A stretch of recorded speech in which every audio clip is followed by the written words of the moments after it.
Hello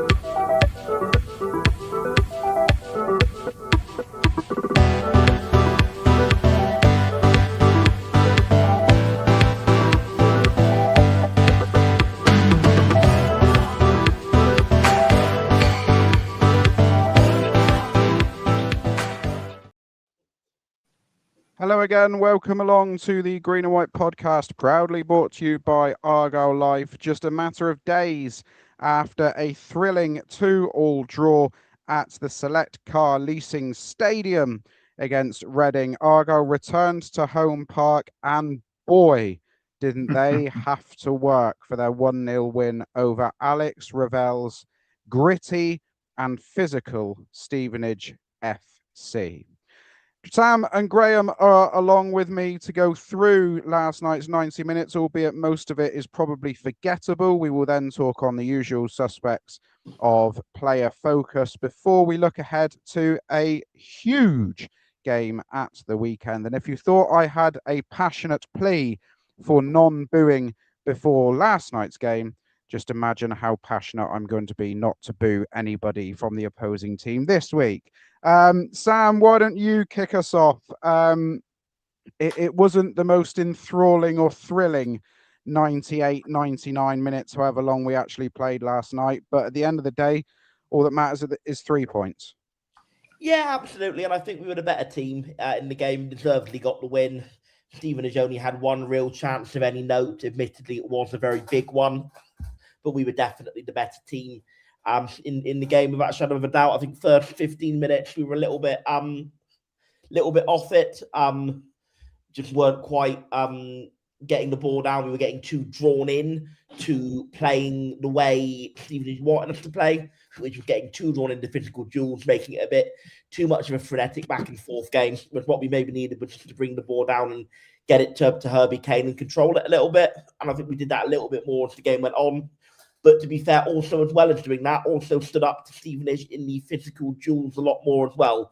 So we got better at both ways. We got better at playing the game on our terms, and we also got better at playing it on Stevenage's terms when we had to. Because, like I say, physically, we did stand up to them very well. I think definitely we had the majority of chances in the game in terms of number. Admittedly, like as I said before, Stevenage did have that really good chance from Jamie Reid. We'll get to that in a little moment. But, I think Matias Ross could have had a hat-trick in the game himself. He had a good chance first half, which just didn't quite get strike correctly. He obviously had his goal, and I think he had another good chance literally about 5 minutes after his goal, I think also from a set piece. I do believe a couple of other good chances first half. I think there was a good Curtis header from a Owen Dale cross that didn't quite land right, and then there was also a Herbie Kane cross that I think Curtis flicked across, and Boateng had a good head at it again, just a bit of a 50p head, didn't quite connect right with his head, and obviously, like I said, the goal itself, in terms of Stevenage chances, I think there were a couple of other little half chances as well. I mean, Jamie Patterson had a few edge of the box, which is maybe a bit more of a quarter chance, but a couple of other moments in the box that could have fell perfectly, we just didn't quite. So, yeah, I think overall, definitely a commendable performance against very difficult opposition who came to make it hard, make it frustrating for us. Absolutely not, we're not talking champagne flowing football. We're not talking about the absolute, jaw-dropping, amazing performances like we saw against Cardiff or against Blackpool or even against Peterborough. But still a very commendable performance and deserved win. We calmed down, got a bit more control, and we did, stand up to a very physical team. Just in terms of chance creation, I think we were definitely the better team. I know that we weren't amazing in all the build-up play, as the comment on the screen says, but I think in chance creation, we were definitely a better team. Stevenage only had one chance, and that was the Jamie Reid chance on the counter, which, how on earth he's put it that far wide is incredible. Like, don't get me wrong, I think missing from there is not that much of a surprise because Hazard does come out brilliantly, does come and really tighten the angle. So if you'd have kind of just, whistled it wide of the post, then I think that would have not been too surprising. It was the fact that he basically got the ball as near to the corner flag as what he did to the post. Incredible. And I've guessed, well, you could look at the offside goal as well. I think it was offside. Having seen the replay, there's some people are saying he was behind the play, but no, I don't think he was. He wasn't much ahead of the play, but he was a little bit ahead of the play, and as a result of that, the goal was correctly disallowed, in my opinion. The other thing, Sam, he was coming back from an offside position in the same phase of play. That was why the assistant referee flagged. He flagged straight away, to be fair. Yeah, it was the same phase of play, wasn't it? So he's come back from an offside position in the same phase of play, therefore it's slam dunk. Very true. Very true. But yeah, I'm happy enough. I suppose the only little criticism I have is I do feel that in the last 10-15, when the board for stoppage time went up, we got very flustered, a bit too panicky, started treating the ball a bit like a hot potato at times. It was a bit too last ditch and frenetic. Whereas I think in so many of the other games, we've just seen them out a bit more calmly, in a bit more of a measured way. Whereas I think we just retreated into our shell a little bit and we kind of let them throw the kitchen sink at us maybe a bit too much in the last 10. We were sitting a bit too deep, maybe at times, but hey, the last ditch defending clearly was good. It clearly worked. So, nobody can say it didn't work, but I just feel that maybe against better teams, we might need to have a little bit more game management than what we did. We lost our heads a little bit at times, but overall, commendable performance against very tough opposition.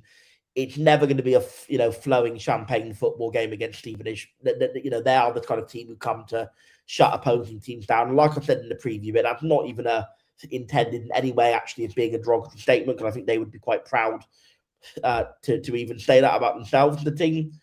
But that's the way I think they operate as a football team. So that's my view on that game. At our very best, no. Did we manage the game well? Mostly, apart from a little gripe at the end. Did we deserve to win? Yes. And we are now 1 point off the top 6. Who on earth would have thought we were saying that? We would be saying that in November, December, heck, even January.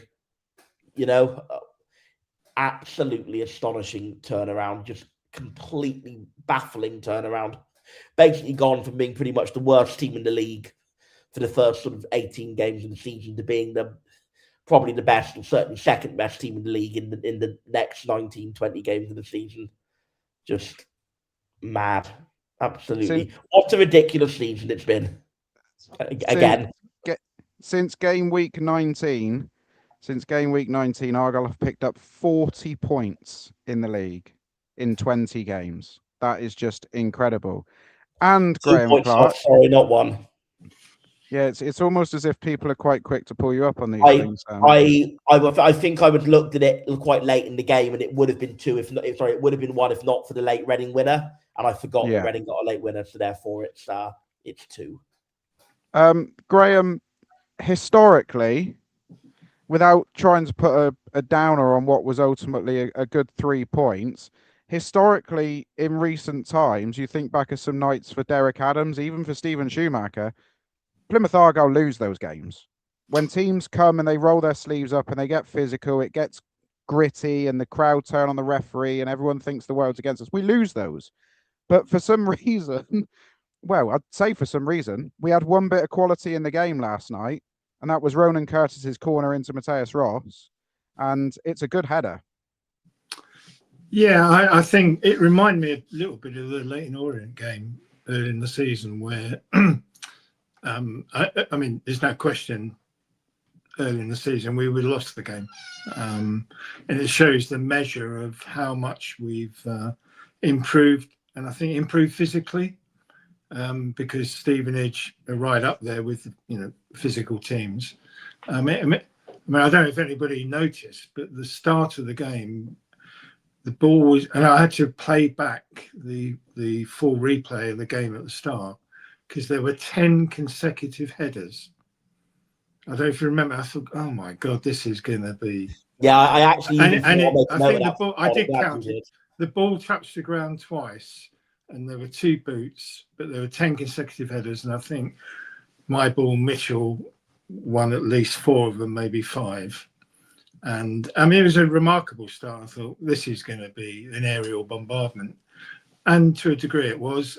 And that's the measure of how we've improved, because obviously with Alex Mitchell, good in the air, but and we'll come on to him later, Matias Ross has improved in leaps and bounds. Physically, he's got to grips with League One. I mean, if you remember, I think it was the Wimbledon game when he got monstered on that first goal at the Barn Park end. I mean, that's a measure of how much he's improved. Joe Edwards at right back, very competitive, and I will highlight him later. Jack McKenzie is a really solid, dependable left back that somebody said on Passotti, reminds me of John Uzel, which probably predates both of you, but there is a similarity in the way he plays. So physically, we matched them, and the beauty of it was, if you look at the corner, the reason why Ross had a free header is because Bim Pepple blocked the keeper beautifully. It was a really, really well constructed blocking movement to give Ross that goal. And I think everyone thinks, oh, that was easy, but I think they must rehearse that and play that in training a lot to give that, because how many times does Ross have the clear run? And it's because we block really well. And I mean, if that had been Connor Hazard or Ashby, Hammond in that position would be slaughtering the keeper. I mean, but he didn't get anywhere near it.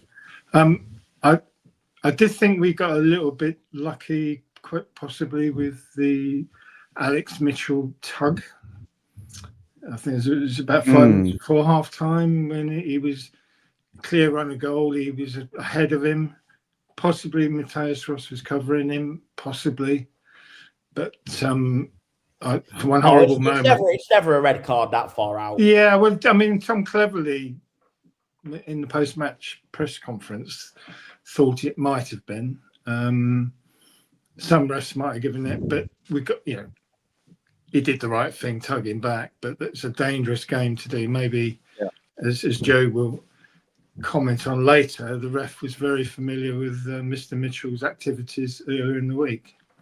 He was, yeah. There was a very, I'll mention it now. If you haven't seen Tunnel Cam already, go ahead and watch it. It's one of the funniest editions of Tunnel Cam we've seen all season. But there's a lovely moment in the tunnel before the game as the Argyle players are in the tunnel waiting for the Stevenage and the officials to come out and join them. The referee shakes hands with Ronan Curtis and then takes a step, turns around and pats Ronan Curtis on the neck and asks him how his Cheltenham was, and mentioned the now infamous TikTok video that's going around. And of course, Tom Cleverley referenced Alex Mitchell's Cheltenham antics in the post-match interview yesterday. So it's clearly something they all found quite humorous, which is the best thing, and that there was nothing else to discuss there. Yeah, I mean, I kind of agree with you, Graham. I must admit, when the referee blew the whistle, I was expecting a back pocket job rather than a right side pocket, because although I also see Sam's argument, I do wonder if it was what saved Mitchell was how far out the player was. Yeah, it was only a couple of yards outside the penalty area. I think 3 or 4 yards outside. The initial pull was quite a way back, wasn't it? And I mean, if we want to talk about the referee, we could be here all night talking about the rugby and wrestling and MMA that was going on in both boxes. To be fair, you've got to be honest, it was in both boxes. I mean, the foul he gives from one of our corners in the second half, I cannot understand for the life of me. Was that the Joe Edwards one, where Joe Edwards? Well, Joe Edwards was pulled down at the back post. Alex Mitchell went to deck on the penalty spot, and I think Boateng was on the floor at the front post, and they were given the free kick. And you could tell, I think you could tell the referee knew something was wrong. He just sprinted 50 yards upfield to get away from protestations. But look, we won't talk about it because we'd be here all night, because there was all sorts of shenanigans going on last night. We will touch on the little incident at the end as well at some point. But you are right to mention it, Sam. Former Exeter and Torquay agent Jamie Reid decided to try and find our colleagues at the Block 9 podcast from his one-on-one with Connor Hazard. Put it well wide. We did have a couple of chances beforehand, though. I'm trying to remember when you were talking about the chances in the first half, who it was whistled a shot past the far post from outside the area. Patterson, I believe. Yeah, Patterson. Was it Patterson, and then was it? Owen Dale.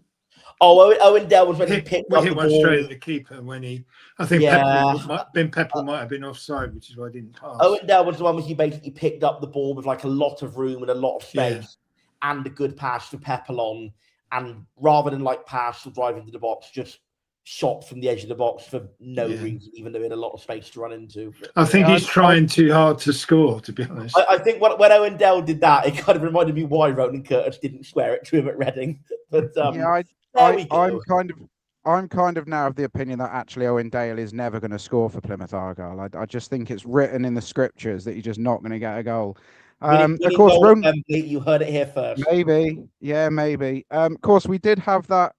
We did have an almost carbon copy from Ronan Curtis as well, didn't we, in the second half, where he went on a lung-bursting run. We had a 4-on-2. It wasn't even a 3-on-2 this time. We had the extra man. I think it was Boateng and Pebble to the right. We had Dale to the left with Curtis, and he tried to go it alone and lost possession. I don't know whether either of you two noticed it. When Connor Hazard was receiving treatment after the striker left something in on him at the back post, Tom cleverly made a beeline for Ronan Curtis when he came over to the side of the pitch.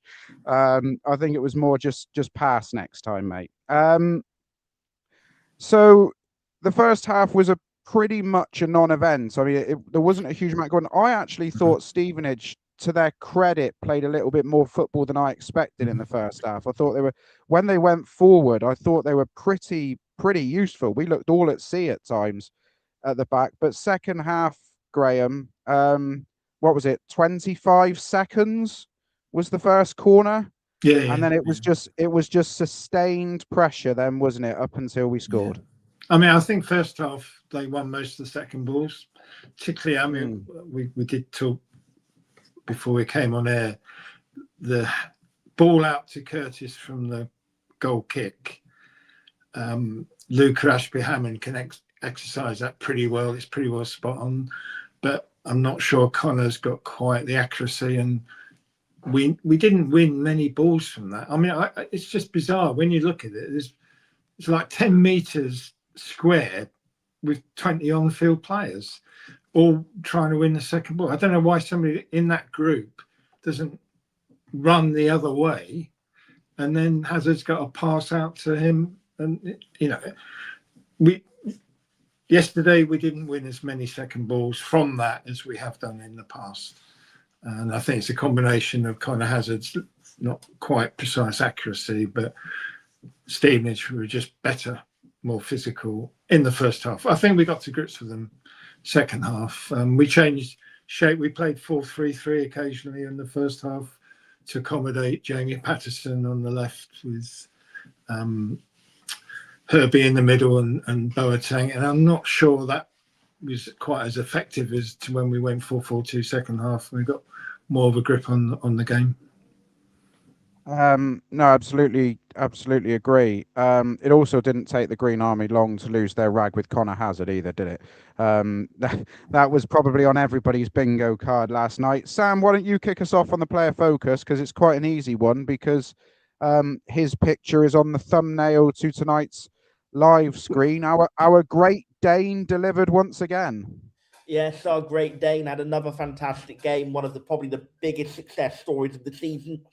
In terms of his career arc at Argyle, I think it's a bit of an odd one, because you hear of certainly with Pepple, blimey, and even Boateng, players who had sort of went from dreadful to good, in Pepple's case to excellent. But Ross went from those first few games when he came in, I thought he was absolutely quality. You could see he'd come from Galatasaray. You could see he'd played at a very high level. He just looked an absolute Rolls Royce, or Rolls Ross, maybe we should say, of a centre back. He sort of had everything, had the composure, had the intelligence, had the maybe not so much in the air, but certainly stood up physically and gave his opponent something to think about physically, even if he didn't win every duel. Just looked a real class and centre back. Looked like somebody who we would maybe end up selling for quite a lot of money. And then it's fair to say that in the bad run of October, November, he was dreadful. He just looked like he'd lost all confidence. He looked like, hate to say, maybe one of those who just almost given up a little bit, shoulders slope, wasn't winning anything in the air, really being dominated quite badly, really very sloppy at times.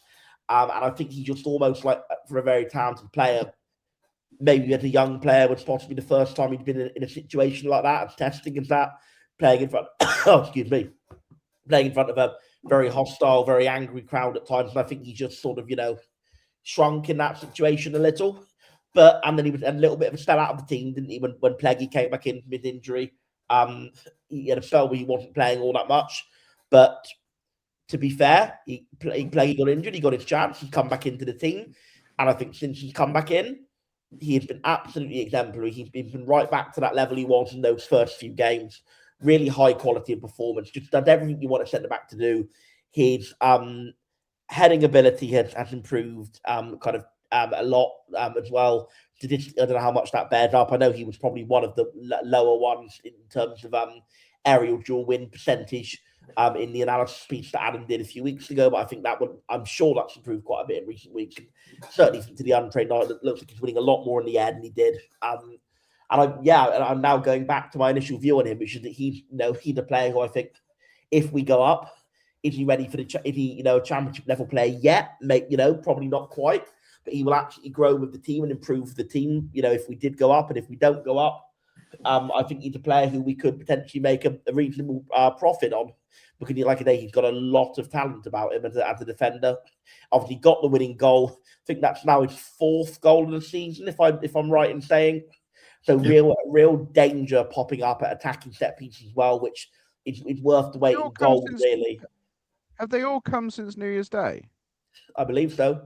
Burton was one. Stockport. Did he officially get credited with a goal at Stockport, or was it actually taken off him? No, it's taken off. It's Caleb Watson. Orient was one, and Cardiff was one, and obviously now today. So actually, Stockport would have made it 5, but it was given to Caleb. 4 goals for Matias Ross. In my view now, he is our best defender. I don't think Alex Mitchell is a very switched on defender in terms of knowing he would be in the right place at the right time, bravery, putting his body in front of the ball.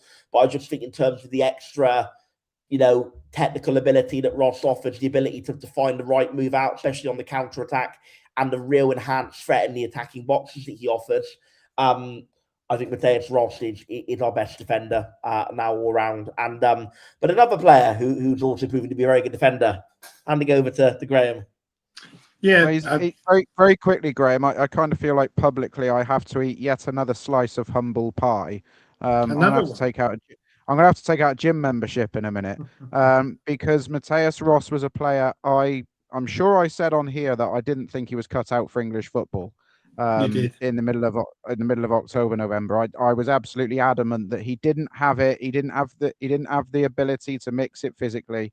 He has turned around tenfold, and we're going to talk about a number of players across the course of the next few weeks and into the season that actually a lot of the coaching they've received from this coaching staff has turned them around to a totally different player. And I think Matias Ross, as Sam highlights, is absolutely one of the success stories of this coaching regime. But Graham, in amongst the two warriors in the middle and the man who will surely have a statue built of him one day, as he always wears his cape on the right wing, there's a little bit of an unsung hero developing, isn't there, in this back line? Yeah, and it's Jack McKenzie. I mean, he is a proper traditional left back, not a left wing back, and playing in the 4, it suits him perfectly. I mean, evidently the early games he wasn't up to full fitness, but almost game by game you can see that fitness improving. He's a good tackler, he's a good recoverer, and he can get forward. He got beyond Owendale 2 or 3 times, and he put in a couple of good crosses. He's very dependable. And I think he's one of the reasons why in recent games our back 4s look really solid. And he couldn't have had a worse start to his Argyle career. I don't think he got a game until January, wasn't it? I think his first substitute appearance was in January, and now he's now between him and Brendan Galloway. I mean, at the moment he would keep Galloway out of the starting 11, I would say. So I mean, he's pretty. I think he's over 6 foot, 6'2", I think. So he's pretty good in the air as well. And you need reliable, dependable characters. Just get on with it. And I mean, he's a good tackler, and I think he's been really good. And credit to the recruitment team. I mean, they are sort of the recruitment team are beginning to shine through as the longer the season goes on. We've got to be fair with that because, I mean, he had a good pedigree. I mean, Aberdeen Cup winners last season, so he should be capable, and he is, and I think he will be a great asset for us rest of this season into next. But I do also want to make an honourable mention for Herbie Kane because, again, not quite 100% fit, but what a glorious touch. I mean, it just makes the game stand still. I mean, it's like he's got an extra second or two, and he's always seems to be in the right place. He makes the angle, a bit like Joe Rawls did a bit earlier in the season, makes the angles, gets the ball, not afraid to leave his mark, shall we say, which he did once or twice in the game. But I hadn't realised until post-match interview that he was from Bristol. And he's properly Bristol as well, isn't he? Crikey. Yeah, he's about as Bristol as they come, are they? Yeah, he is. So that was a real surprise because I didn't know. And so he's not too far from home. So, but no, honourable mention for him. It's again game by game, and I know he can't play Saturday, but I think in the final 7 games that he'll play, or hopefully play, he will be one of our main men. Yeah, I think what's interesting about the 3 lads that have just been mentioned there in Matias Ross, Jack McKenzie and Herbie Kane, in recent weeks, we've actually seen 3 really personal and insightful interviews from all 3 about their Argyle career. So obviously Matias Ross openly admitted in the press conference, didn't he, that he'd struggled early on and he's had to take time. He's had to really work hard to get to where he's at now and the level of performance. We had Jack McKenzie, what was it, a fortnight ago, revealing to anybody he's not even been home to Scotland yet. He's stayed down, he's worked on his fitness, he's been desperate to make this work. And in Herbie Kane, if you haven't seen last night's press conference, watch it, because this is a guy who openly admits, it's great being back down south. He spent so much of his career now being away from the West Country. I mean, what Herbie Kane is doing is he's really making it difficult to not. I mean, Alex Mitchell's already ruined this rule anyway, but he's making it really difficult to not fall in love with a loan player. And I was, as soon as I saw that number last night, I was on my feet because I thought he was excellent again last night. And I mean, Derek, you won't be watching this. You'll probably be watching some much better quality game of football somewhere. But if somebody can pass a message on to Derek, please ask them the question. Just make it happen. Herbie Kane and Alex Mitchell, just get them in, and then we'll build the team around them next year. We'll build the team around them. I want to touch on a player who hasn't really had injury issues, just hasn't really fitted into the football club since he joined. He was very much a Miron Muslic signing, obviously signing the day before Miron left, and spent his entire interview with Argyle TV talking about how excited he was to play for Miron. And that's Jamie Patterson, who did get a start last night. And actually, I thought Jamie Patterson showed quite a lot of what's good about Jamie Patterson and his ability. Now, we all know he is going to struggle in a 4-4-2 system. His limitations are out there in this shape. And now that Talai is back, maybe next week, not this week, but when Talai's back, we're going to go back to Talai and Pepple up front. And we might not at Bradford, Joe. Well, we might not at Bradford. I'm sure you've got that on your agenda. Just mentioning it. Yeah, thanks for that. But we are going to go back to the 4-4-2 against Bolton, Steve Schumacher's Bolton, when they come down here on Good Friday. But we are going to go back to that, and you just wonder where Jamie Patterson's going to fit in. But I actually thought last night at times he really showed his bit of class on the ball, his little bit of composure. I mean, we already talked about that shot that went wide of the post, and actually I kind of felt it was a little bit harsh he came off when he did. I mean, Sam sort of agreed with me in the group chat, and Graham agreed off off stage tonight that it was more to do with the fact he hadn't started a game for God knows how long, and it would have been managing his minutes and things. But one thing he has done is he has earned, as far as I'm concerned, he's earned another go on Saturday. I don't think he's done anything there last night that you would think he shouldn't start against Huddersfield. So it'll be interesting to see what Tom Cleverley does. We're going to talk about that in a minute. But I just thought Jamie Patterson was worth mentioning because he's been much maligned by the Argyle fan base at times this season. And he had a real opportunity last night, not necessarily for his Argyle future, but also his wider footballing career future, because if he's not going to be at Argyle beyond this season, he needs to be impressing somebody with his performances. And last night, the best game in an Argyle shirt for sure. Yeah, absolutely, absolutely. He genuinely looked like a part of a team that had been on the good run that we are. And that's the compliment you can give these players, is that they're coming in and they are fitting in as if they haven't been away. One player who perhaps needs to rein it in a little bit is Xavier Amici, who had everybody on the edge of their seat yet again last night. Not once, but twice. Yeah. I mean, if the lad hadn't stayed on his feet on the touchline, the referee would have had a decision to make just minutes after him scything down Jordan Houghton. I mean, that was a proper welcome back to home park to you, Jordan. Well done to everybody, by the way, for giving Jordan a crack innovation last night. And I am pretty sure the booing when he went to take a corner was only because we hadn't been given a penalty at the other end of the field. It wasn't actually to do with Jordan Houghton going into block 16. Sam, can you defend the people you stand with here? There were some boos that very, very noticeably coincided with him entering the quadrant, but like it was a familiar corner that didn't reach beyond the first person. Yeah, though, it was very much a Houghton corner, wasn't it? Yeah, I think that there were some aimed at Houghton, and I didn't really like it. He's a 101 club player, but to be fair, none of them who booed him when he came on. So I think it was almost just like maybe it was kind of like a situation of all's fair in love and war when the game's actually in place, and people were just booing him to maybe put him off a bit. And well, I would say it worked, but then his corners were always that bad, so I don't know if it did work or not. Here's an interesting one from Sam. I am starring some comments, by the way. We are going to get to them a little bit later on. Sam's just told us that Stevenage's record in Devon is played 30, won 2, drawn 6, lost 22. Both wins and 5 draws coming at Exeter, with the last win being 20 years ago. So Stevenage will be desperately hoping that Exeter's slide continues and Argyle's rise continues if they're not going to go up, and then they can have a Devon-free season in League One next year.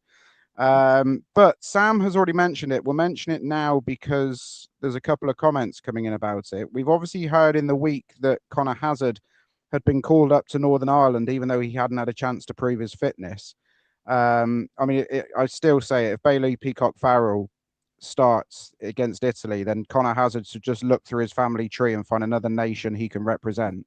But Robert Wardle asks, will we see Bim at the World Cup? And this is because The Athletic have run a story this afternoon, and Bim Peppel is expected to be named in Canada. I was always going to say Cardiff then, in Canada's squad for the upcoming friendlies at the end of this month. Now, if that happens, that will obviously rule Bim out of Bradford. And the annoying thing is, for those of us that are thinking, oh, could we get the players a week off? Not so great for you who've all booked your travel and your accommodation and things to go to Bradford.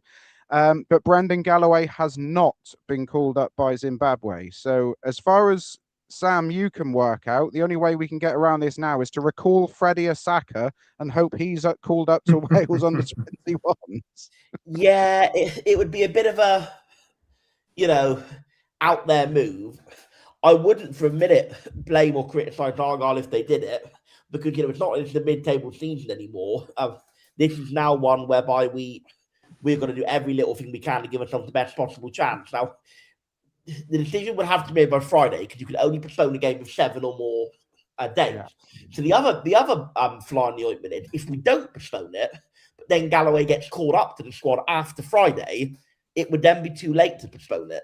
So unless Zimbabwe have an injury before Friday and Galloway gets drafted into the squad, or unless we do recall Freddie Asaka and have him on the bench in the Huddersfield game, and then recall, and then stop, get the Bradford game postponed as a result of him being called up for Wales under-21s, then that game will go ahead with Luca Ashby-Hammond presumably deputising for Connor Hazard and no Bim Peppel up front, which, assuming Tolai is good to start, I think Tom Cleverley said he'd be hit and miss for Saturday. I mean, if he's only hit and miss for Saturday, it's a bit of an ask for him to then start at Bradford, I think. But maybe, with a full week of training, he might be okay too. But yeah, I think, to be fair, Sam, Tom Cleverley was probably edging more 40-60 at best for Tolly for Saturday after the game last night. He said Wes Harding has definitely got more of a chance of playing than Tolly has. Yeah, I think when it be subs bench, probably. Yeah, I would think so. So if he's only 40-60, let's say he's like pretty much back to, full fitness, albeit not quite match sharpness for Bradford. You don't really want to put that player straight into a 90, do you, when you've missed the last You want to have maybe 60 minutes. So certainly we're going to have to use, and if Caleb Watts is still injured as well, which he might be, we're certainly then going to have to use Aseni as the main striker off the bench. And to be fair, I do think Owen Aseni had I sort of had a little bit of a what's going on with him ramble on the post-Reading podcast, but I do think he looked quite lively when he came off the bench last night. I think he looked a little bit more like the Aseni of that we saw pre-Christmas, which is a good sign. I do think he probably had his best sub-cameo since coming off the bench.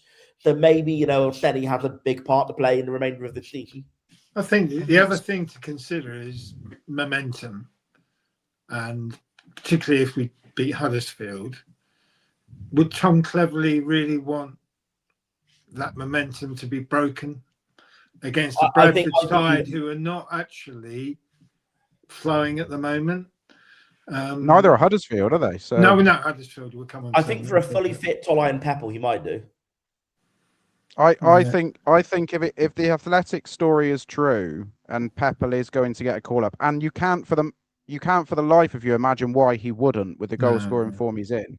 I know Jesse Marsh is a bit of a fraud, but he's not that stupid. But you'd have to think that Cleverley will now look at Tolai's situation and go, right, we are definitely without Bim next week, so I am going to need you to start next week.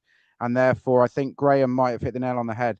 Name him as a substitute on Saturday, but don't, if you want to get him 10 minutes just to give him a jog at the end of the game, fine. But I think Bradford almost becomes a bit more of a priority for Tolly now than what Huddersfield does. I know that sounds stupid because he's got all these goals. But you've got to look at the bigger picture. So to answer Pilgrim 789's question on screen and Robert Wardle's earlier on, yes, Bim is going to go to the World Cup and he's going to be fantastic and Canada are going to win the thing. But in answer to Pilgrim 789's question, is it likely Bradford gets moved? It's unlikely because Zimbabwe haven't called up Galloway. And as Sam's explained, there's a whole lot of dominoes that would need to fall into place for that.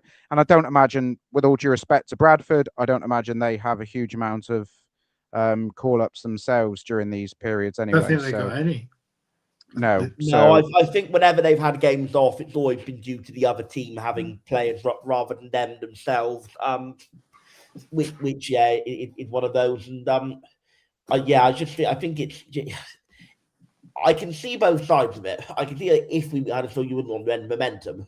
But I do feel that if it's like, we couldn't even play a Saka up front, even if we recalled him genuinely, because obviously he's off as well. That's the whole point. And obviously, who else can you have? And I know Tegan Finn has played in the second strike. He's injured. Well, but can we not use Sam Armitage's call up to the under-15s or something? Can we not use that? Does it not let us go down that far? Or it has to be a player on a professional contract. I think it's I don't even think he's called Sam Armitage, is it? I think I've made that. Armitage is his surname. I do apologise. No idea who you're even on about. I can't write. I do apologise if you are watching that I've got your name wrong, but I know you're called Armitage and you're in the under-15s. But anyway, let's move the discussion on because I just want to give this 60 seconds.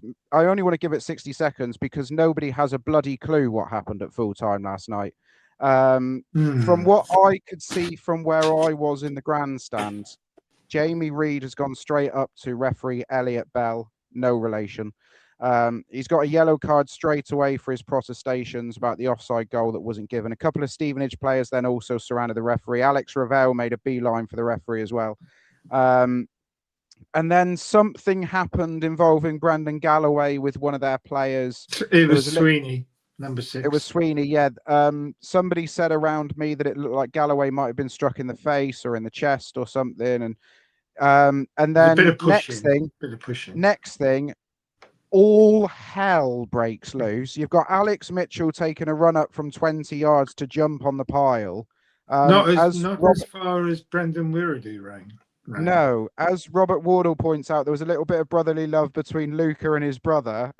It was just utter chaos, gents, wasn't it? It was Sheffield United all over again, but this time it happened in the middle of the pitch. And credit to the officials who did an excellent job of doing nothing about it whatsoever. Yeah, stood and watched. Yeah. Yeah, it's a bit of handbags, isn't it? We see it all the time. We've had it a few times in recent games. It'll be the FA announces the Plymouth Argyle and Stevenage have both been fined for failure to control their players, and that'll be a similar to what's happened with Exeter and Lincoln. It will be a very similar fine. Marcus has pointed out. By the way, I didn't see that Luca and Tay Ashby haven't got into a scrap with each other. I kind of saw it a little bit as I was walking out. I saw Wiradu basically sprint the length of the pitch, and I saw it all get a bit fiery. He moved quicker to get in that ruckus than he did in the game. I'll tell you that. I saw Wiradu sprinting over like a man possessed. But that was about. But I didn't. All you could see is his arm bandage in midair. That's all you saw. But if you remember, in the Torquay pre-season friendly, yes, exactly the same thing happened. And who was the man who made the sprint? Exactly the same. The warrior that is Brendan Wiradu. And if you're going to have a bit of a brawl, you want him in there as Mr. Sorter Outer.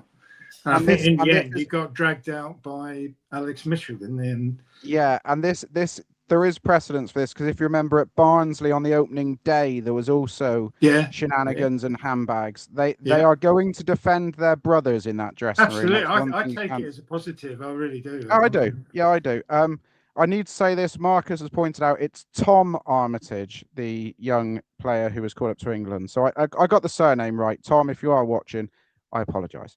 And as VW Coco suggests, a fine is incoming. It probably is, which will go down really well when that hits the chief executive's inbox next week. Right, gents, let's move it on, because I presume there's no any AOBs from last night that we haven't already touched upon. Only Alex Revell's. I mean, he was delusional in his post-match interview. Yes, he was. Yeah, just needs to be said. That's all. Yeah, that's fine. Similar in the same way that Liam Richardson was equally as delusional on Saturday. Yeah, absolutely.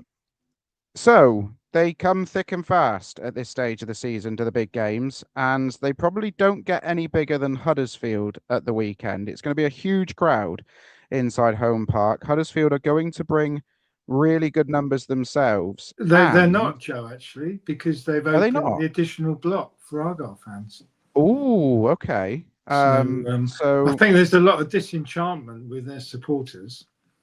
Yeah, they've clearly given up, haven't they? There was a lot of "you're not fit to wear the shirt" against Port Vale last week. It would have gone down swimmingly, Lincoln's 93rd minute equaliser last night at home as well, after being 2-0 up inside 20 minutes.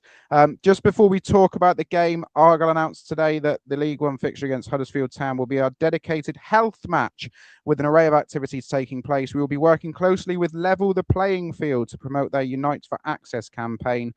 The Unite for Access campaign is an annual period of inspiration and celebration of good access and inclusion at sports venues. Everyone is welcome at all Argyle matches. We have provisions in place, including soccer site commentary, disability liaison officers, and sensory packs. As well, Home Park is an assistance dog friendly to ensure that the matchday experience is great for all. Saturday's game will also see us work closely with the Chestnut Appeal to offer the Green Army PSA blood tests to screen for prostate cancer. The initiative has run for many years and has proven extremely popular, with all spots filled at this year's clinic. Unfortunately, walk-ins cannot be accommodated for these tests due to clinical requirements. I did see on the tweet earlier today, apologies, Argyle, if I'm getting this right, I believe for all under 45s, you can get tested at the game on Saturday. I understand that's part of the thing with the Chestnut Appeal, that there are I am just going to waffle and find this out, but I am pretty sure that over 45s, I should say, will be able to get tested at the game. There we go. We've partnered with the Chestnut Appeal to offer PSA tests for men over 45 before the game. So if you are going to the game, do take up the Chestnut Appeal's free tests, because and if you remember, get it done. Sir Gordon Sparks was very much part of that Chestnut Appeal. Absolutely. So get that done. And of course, we've still got Armed Forces Day to tick off on the list of to-do things this year. So, gentlemen, Huddersfield Town. Now, when Huddersfield Town appointed Liam Manning, we probably all were a bit silly to think, wow, they've got a decent manager in here. This is going to be, they're going to run off into the sunset. They're miles clear of us. Not to be, Sam, is it? Not to be. No, not now. I remember to unmute myself. Not at all to be. No. I think they lost, or maybe it was like a dull 0-0 draw in his first game, and then I think they won the next three, and he thought, right, there we go. They're now over the hill and far away. But yeah, I think they've only won like maybe one since then, or maybe two since then. Not doing well at all. Obviously, they had the very drab 0-0 draw at Port Vale, but by all accounts, they were lucky to even get their point. I think Port Vale were the better team on the day, from all I've read about that game. And obviously Lincoln, I think they were very good in the first half. Flew into a 2-goal lead from the birthday boy Ryan Hardy, celebrating his 29th birthday. A couple of goals to celebrate, but also came off with an injury, which bad news for Mr. Hardy on his birthday, but potentially good news for us ahead of Saturday. Lincoln did peg it back to 2-2, and I can only imagine, as Joe said, the fans were not very pleased. I mean, yeah, they're really not having a good time at the minute, Huddersfield fans. They just seem to be like the fan base more than any other, with the possible exception of West Brom that I always see on Twitter, like down the front, giving an absolute hell and leather to their players. It seems to be like them and West Brom, more so than probably any other fan base in the 92. So it doesn't hugely surprise me that they're all fed up, and after the long trip down to Plymouth, that they're not going to bring many. Other than our fan base in October and November, you mean? Well, true. I meant more at the moment. Yeah, other than our fan base in October and November, yes. Yeah, it doesn't actually hugely surprise me that they've not sold the full allocation, with the mood that is emanating from that fan base at the moment. So I think they're very vulnerable. I mean, they're very, very vulnerable to us. I'm more. I've said it. I basically hinted it, so I might as well say it. I'm more confident going into this game than I was going into Tuesday night game. I know I've gone and said it now, but I feel the fact I'm even thinking it, I'm jinxing it anyway. So I might as well say it out loud. It doesn't jinx it any more than I already have. With all that aside, Graham, with how Liam Manning teams play, it's a well-trodden thing. This, we all know how Liam Manning sets up. There's no plan B. They will try and complete about 650 passes in the game. Like, if you look at the blueprint of Argyle's most successful performances this season, this is going to set up absolutely perfectly for us, isn't it? If three we're at on the back, game. 3 at the back, come on down. But we haven't got. If we've got Ben Peppel, but we need Caleb Watts to do that pressing as that combination, because that combination, when you got 3 at the back, really does unsettle. I kind of, very quickly on that before you elaborate, I kind of got the feeling from Tom Cleverley that he felt like Caleb Watts should be available. Yeah. I hope he starts, because without Lauren Talai, those two pressing, it really does hurt teams, and particularly Huddersfield. There's a very interesting statistic on Huddersfield, and I'm indebted to Archie of the Pilgrims podcast for it. Since the 14th of February, we've gained 11 points on Huddersfield. Yeah, I know. Christ. Yeah, when we on the 14th of Feb, before the game, we were 16th with 37, and Huddersfield were 5th with 49. So it's actually 12 points before the game. So 12 points we've gained. That shows how they've slipped. And I mean, it's a bit like last season, where they spent best part of £4 million and 2 strikers and went from 4th to 10th. Shouldn't have sacked their manager, that's why. No, but the other interesting thing, I think, because I was at the Huddersfield game, was at John Smith Stadium, I thought I'd just have a look at their team and see how many of the team played in that game played in last night's game. Do you know how many? 3? 1. 1 player. Christ. 1 player. So that's one hell of a turnaround. I mean, they.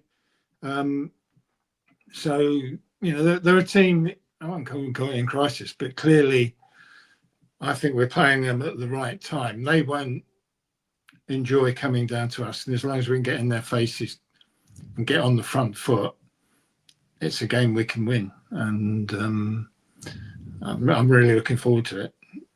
Yeah, definitely. I mean, and if we do win it, and if results go our way, we might even just sneak into the top 6. But big ifs and maybes. But you know, we had to win two games against. I mean, what have we got? The draw at Reading, and then if we win 2, then 7 points out of 3 games. If you keep doing that, you're going to be in the mix right at the end of the season. So, I mean, just out of interest, in the Huddersfield game away, there was only 4 Argyle players who started last night in that team. So again, it shows how much we've changed. Well, it was the same on Saturday. There was only 4 players in the starting 11 on Saturday that played on Boxing Day at Home Park. Yeah, like that's a tighter turnaround, obviously. Yeah. Let's open question to the pair of you, because I don't imagine this is going to be too difficult a talking point. Wes Harding is probably, if Talaya's 40-60 to be in the squad on Saturday, Harding sounds like he's 60-40 to be in the squad on Saturday. Obviously Caleb Watts, it sounds like he should be around. We hope that Ronan Curtis's ankle hasn't exploded today after the whack he took on that last night, and he seemed to run it off pretty well towards the end of the game. If Caleb Watts is available, Graham, whose place does he take? Jamie Patterson. Boo. Yeah, but we got to go 4-4-2 because it was so Sam, do you agree? So effective against Cardiff, and Huddersfield play very similarly to Cardiff. So, unfortunately, that's as good a game as Jamie had. I would start with Caleb. I don't disagree that 4-4-2 would be great, especially given that was, you know, the absolute shining light week in terms of performance was Blackpool, Orient, Cardiff, which was very much 4-4-2. But albeit with Curtis as the striker when we were waiting for Tolai to come back in. But I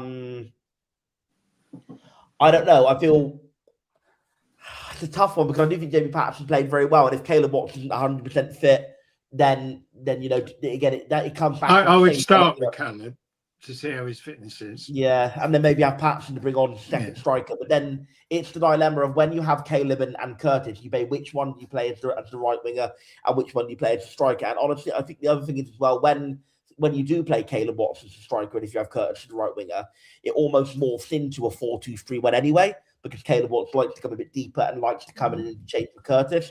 And yes, I know that, you know, that is what we did have for the Blackpool game and for the first hour of the Orient game. But even so, the Cardiff game being the absolute peak was 4-4-2. So I kind of wonder if it's a bit of a thing of like, you know, if we don't have Tolai, if we don't have 2 out of the 3 of Tolai, Pepper and Naseni, it's going to functionally morph into a 4-2-3-1 anyway. So we may as well just admit it's a 4-2-3-1 and play Patterson. It's kind of where I'm out of it. Unless with the positive performance of Owen Naseni off the bench, we just start Pepper and Naseni against Huddersfield, and then that leaves Naseni, you know, more credibility to start against Bradford if he's already had a start against Huddersfield before. Maybe a few options. I would probably go keep Patterson in, and I think, you know what, given the fact that Patterson was subbed off in the half-hour mark, I think he's probably going to keep Patterson in. And I think Watts and Tolai will both be options to come off the bench. We also shouldn't forget, obviously, Brendan Wiredu is going to start in midfield as well. Like that's a given. Which is why we will play 4 in midfield, I think. Yeah, I agree. I agree. Score predictions, gents. Sam? 3-1 to Argyle. Crikey. Graham? 3-1 to Argyle. Oh, okay. 2-1 to Argyle. I'll play it a little bit more conservative. Right. Public service announcement. Graham might be able to confirm this for me. There are well over 1,100 players who've played for Argyle in our history. Yeah. Well over 1,100 players who played for Argyle in our history. On Saturday, there will be somebody who is 92nd in the all-time appearance charts. And more importantly, there is somebody who is 12th in the all-time goal-scoring charts. Unless he's injured. They do not need to be booed. They don't. Whether you liked how it ended for Mumba at the start of this season or not, he gave great service to this football club. And especially Ryan Hardy gave great service to this football club. Just let it go. Just let them go. By all means, don't stand there and cheer every time they're on the ball and applaud. You know, if Ryan Hardy does score, don't all stand up and celebrate it. Well, even when Barley flips over, we can't cheer then. Well, yeah, if it means Pepples through on goal and we go 1-0 up. But look, they gave wonderful service to the football club. Ryan Hardy in particular, everybody knows how much I adored Hardy when he was here. Just do the same to what you did to Houghton last night, because they deserve it. They were some of the last members of the 101 club who were here recently. So just let them, just don't do it. Just please. And but because Ryan did go off injured, didn't he? Yeah, apparently VW Coco mentioned he might not be fit. So that might save you all a few boos. Good Friday, you can do what the bloody hell you like. I don't have a problem with that. Boo to your well, even Sam. Sam will be given a public service announcement. I'm sorry, is the manager not also a member of the 101 club? Yeah, but some departures leave sour tastes more than others, Sam. So just we'll come to that next week. We'll discuss that one next week. But there we go. Right, let's do some questions, because I'm doing a lot better at keeping these shows to an hour now, and I don't want that to run over.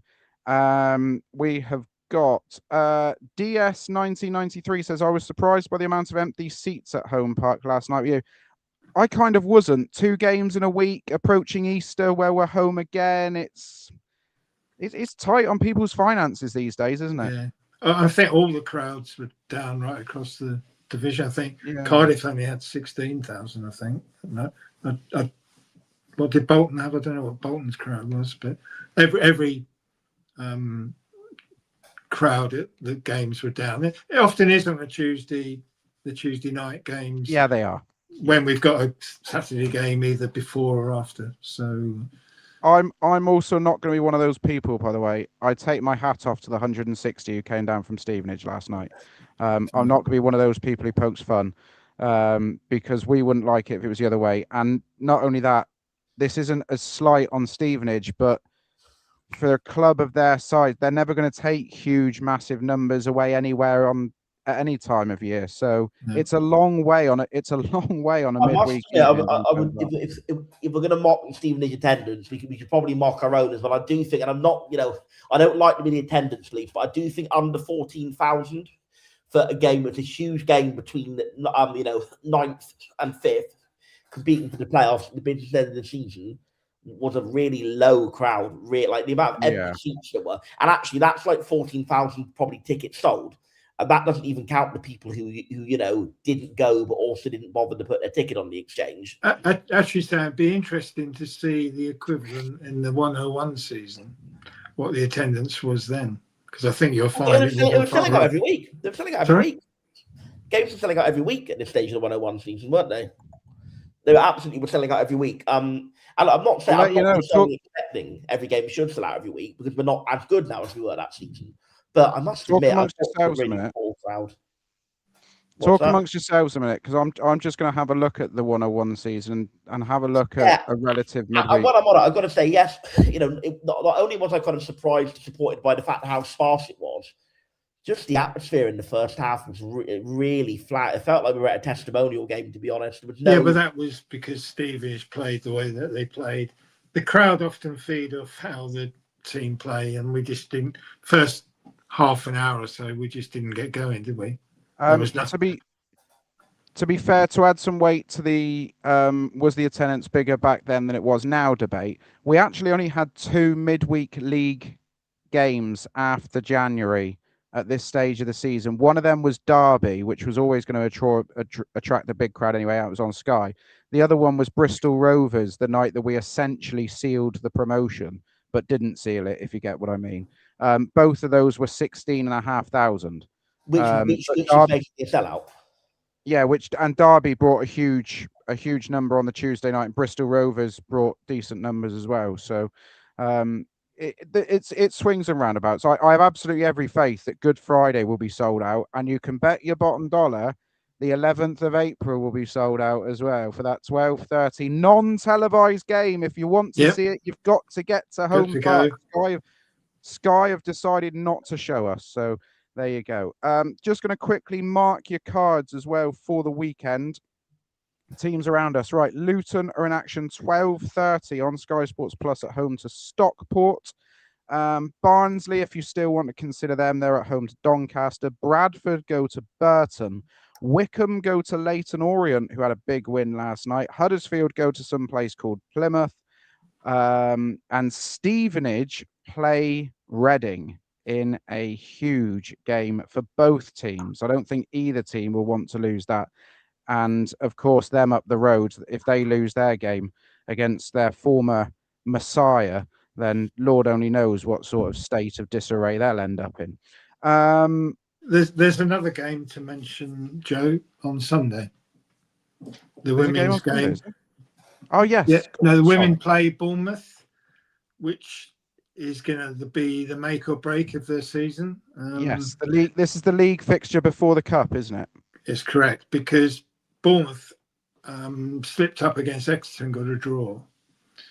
And if we beat them, I think Watford and Bournemouth play on the last day. So if Watford beat Bournemouth, then we could be in the playoff. I know lots of if buts and maybes, but we will just have to win out, basically, won't we?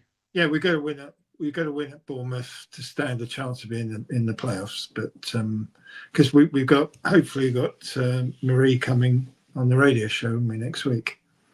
Hopefully, yes. All being well. DS 1993 says, I think we could beat Huddersfield, Bolton and Bradford if Talai and the rest of our current squad is fit. Thoughts? I mean, we've beaten Cardiff with them in there, so you'd have to think we can beat those three.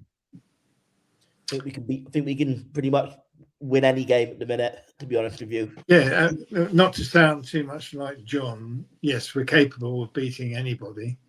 But, and I've said this before, hope and expectation, quite a few of us are moving into the expectation bracket rather than the hope bracket, and that's always a difficult area to be, because I thought we were already in that last night, Graham, to be honest. Around the 25-30 minute mark, when things weren't going great, and that's when things started to turn on Hazard as well.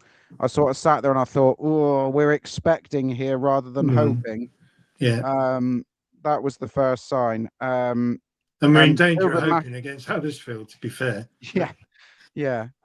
Pilgrim Macca says about Sam's point about the atmosphere wasn't as if the performance got the crowd going. Sound the team needs to learn from that from Saturday. We can keep saying this all we like about the team need to give the fans something to cheer about. We also need to lift the players at times, and that is where we were good last night, because the end of the game, the noise for stoppage time was superb because the crowd knew the players needed that little lift. As for Robert Wardle's comment,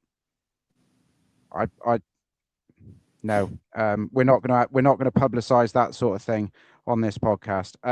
Andy T251 says on YouTube, a number of Passotti posters said they couldn't make midweek due to distance and work. Obviously, for Cornish supporters and things, it can be awkward with trains back and people who commute from up the line as well. Ben Collins raises an interesting question. This is something I've always thought about.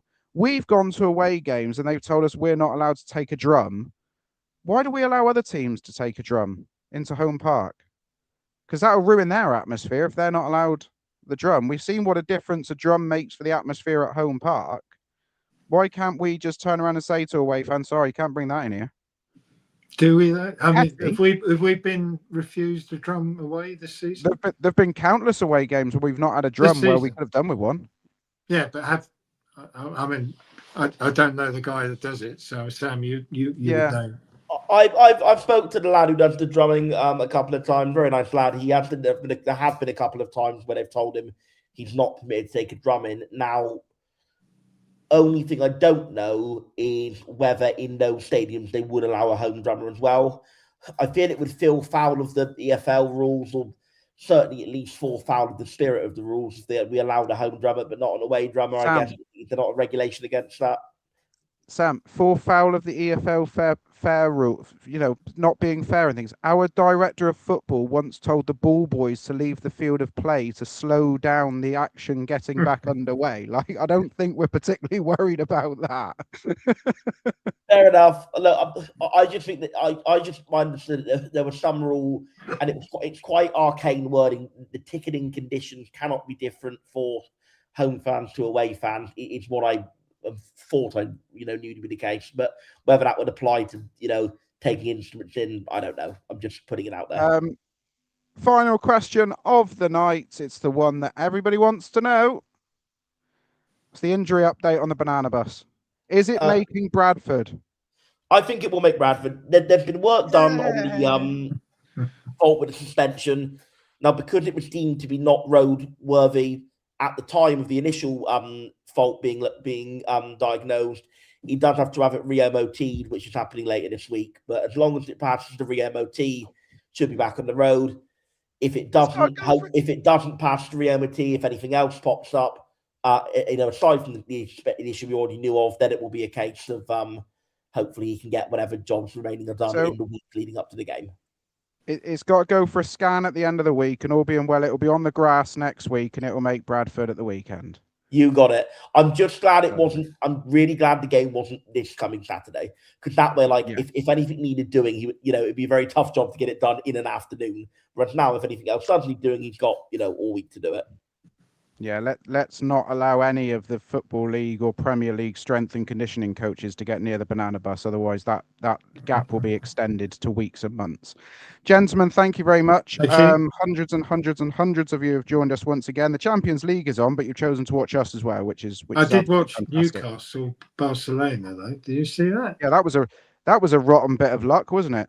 And Tottenham have managed to throw away their lead already tonight. So there we go. Oh, okay. We will be back on Sunday. I won't be. Week off for me. But Sam and some of the other lads will be back on Sunday to bring you the post. Tottenham have now recovered their lead as we speak, Joe. They're now winning again, but still losing an aggregate. Anyway, there we go. Gentlemen, thank you very much. Enjoy the game at the weekend if you're going. Do not boo Ryan Hardy and Barley Mumba. Enjoy the afternoon. We'll get 3 points. We'll be back on Sunday to talk about it again. Night all. Good night. Good night.